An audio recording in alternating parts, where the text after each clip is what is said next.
May Christ's word only be spoken and Christ's word only be heard. Amen.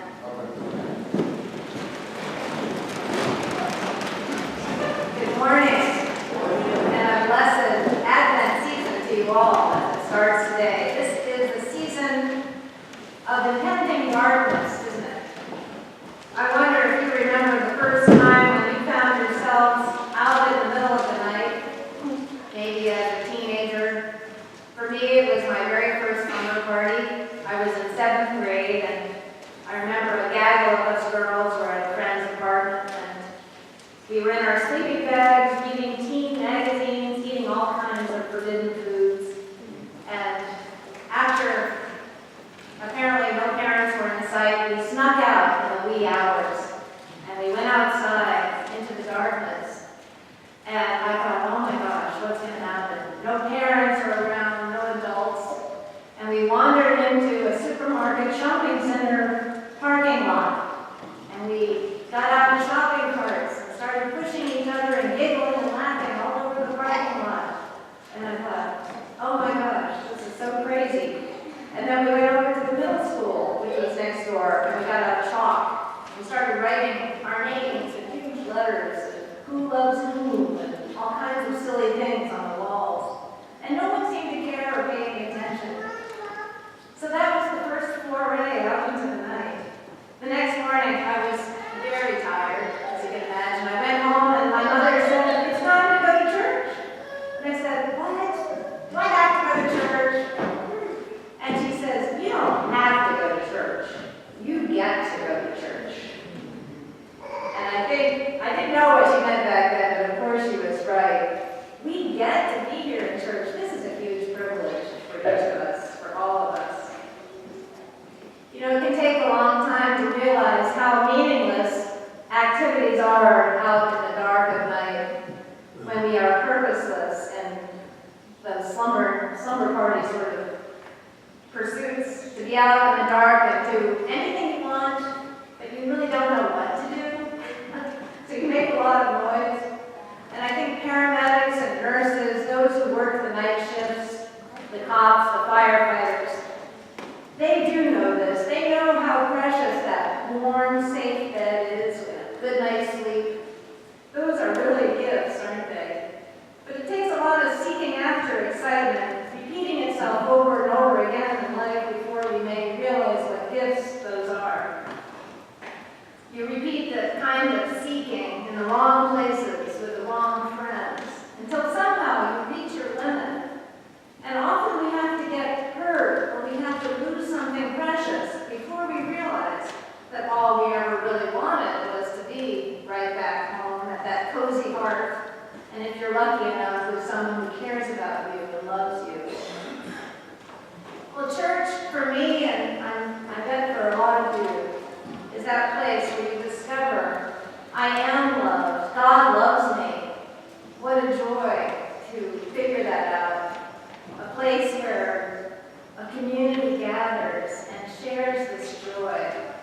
A place to give thanks for all that God has done for us.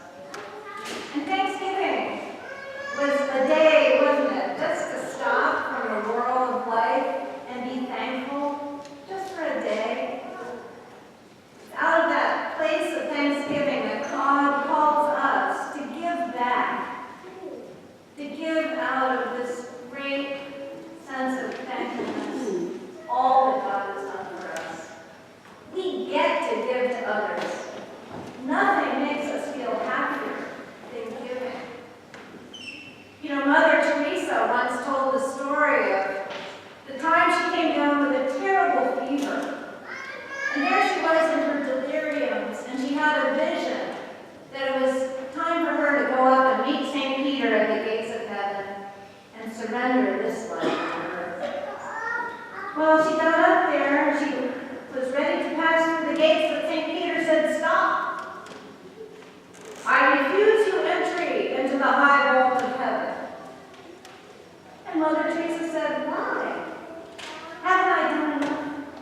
Peter replied, you may not enter because there are no slums in heaven. And so the message for Mother Teresa was she wasn't finished God's work on earth yet. She wasn't finished with all that God was calling her to do. And God was calling her to be his loving presence in the places where people are suffering the most. For her, it was the slums of Calcutta.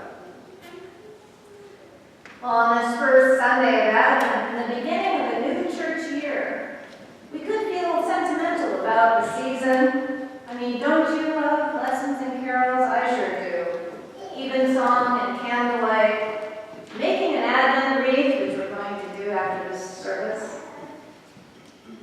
I love the Advent retreats. I love the quiet days. Those opportunities to focus inwardly. And of course, the outer preparations of getting our homes ready for the holidays with the joyous tide of Christmas and friends and family. These are tried and true ways of making these long, dark days feel more special and exciting. Woohoo! Because Christmas is only 4 weeks away. But what about something that goes even deeper for us?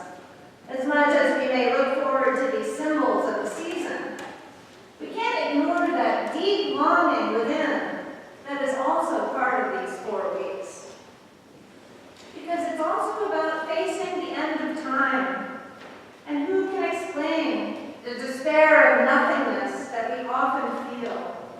The sense of, what's the point of it all? Out there in the parking lot in the middle of the night with your shopping cart. You know, that feeling that makes us distract ourselves with parties and banter, drinks, and also the distractions of our gadgets while time marches on. And then, before we know it, suddenly time seems like it's running out. And what has it all been for? That foreboding of loneliness and death that's just beneath the surface of human life. So truly, the writer of Luke's Gospel is right. There will be signs.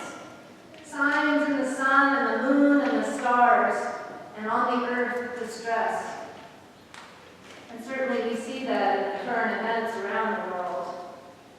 But Advent is our time in the church to read these signs as carefully as we light that Advent wreath this morning, and read the Bible verses for our new lectionary season, Year C, which starts today. Time is running out. Time is precious.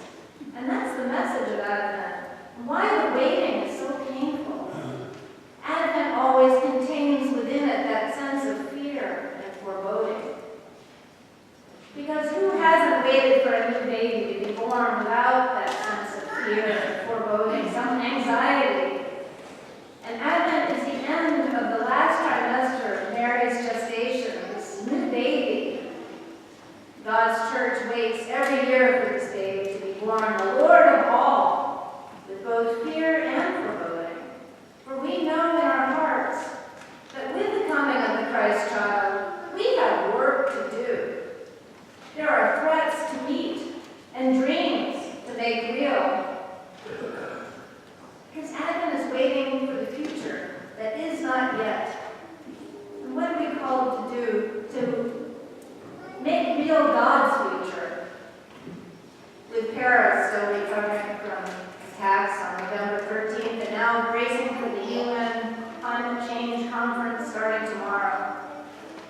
What might one person here in Connecticut do to show our solidarity against violence and terror? A part we could play might be on the stage of in-faith understanding in our own offices, in our school, or just among our own friends and colleagues. How might you or I make a friend from another faith tradition and see what do we have in common with each other? We have work to do. And if Advent is waiting for a future that is not yet God's future, what can we do for a little person in Bridgeport who doesn't even own a pair of pajamas, much less an invitation to a pajama party? How might we fulfill the dreams of an underprivileged child? Well, Peter turned Mother Teresa back from Heaven's Gate because there was work left for her to do. Her vocation in the slums of the earth, not in the glory of heaven. And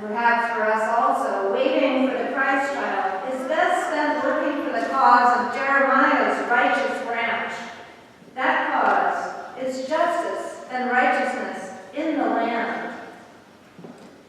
We don't have to be part of God's cause, though. We get to be part of it. It's a huge privilege.